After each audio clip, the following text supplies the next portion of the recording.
Hola, muy buenas. Espero que sigáis todos bien.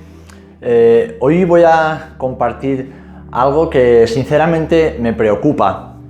Y me preocupa porque, bueno, todos sabemos que estamos en unos tiempos bien complejos y difíciles, y lo que voy a decir tal vez a más de uno le moleste o le ofenda, pero es que sinceramente me preocupa.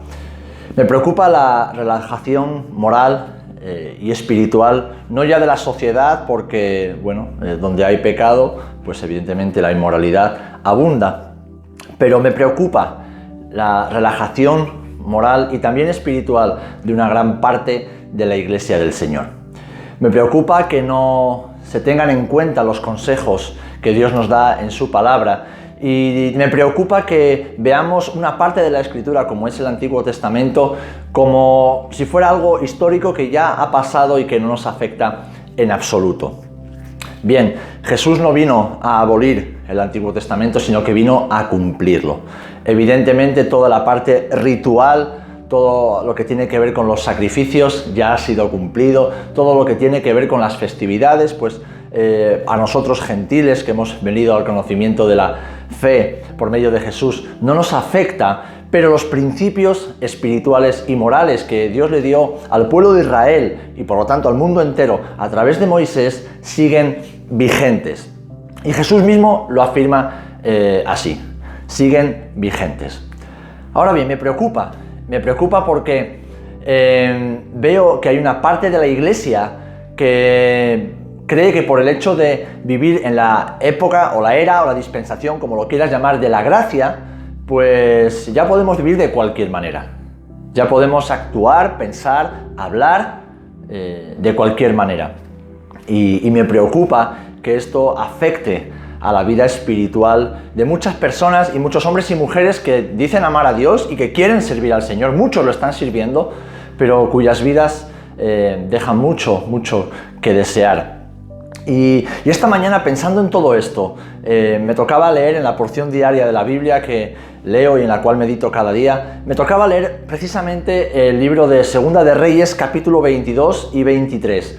Y vemos en esta historia al rey Josías, no al profeta, al rey Josías, que siendo un joven, descubre lo que está escrito en el libro de la ley, que por tantos años había sido olvidado y menospreciado por el pueblo de Israel. Y vemos que se da cuenta de que la nación tiene un gran problema.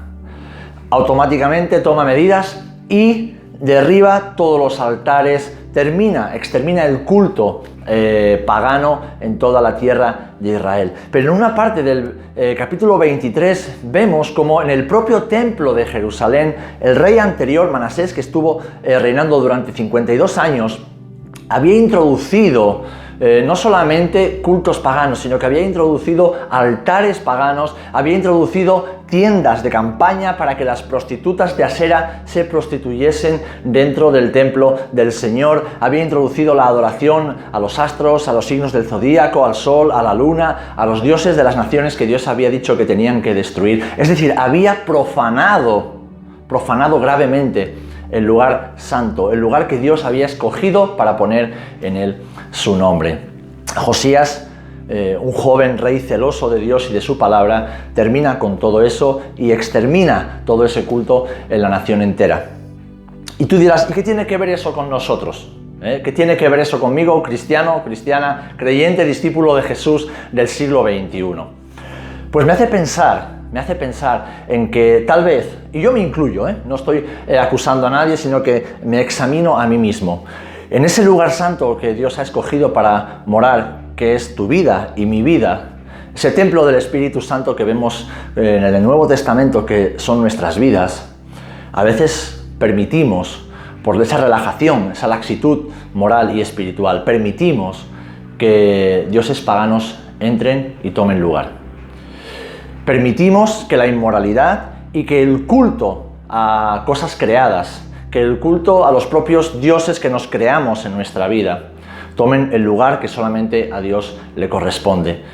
Y esto se traduce en vidas mediocres, pero en vidas que no dan testimonio de la santidad y la fidelidad del Dios en quien hemos creído.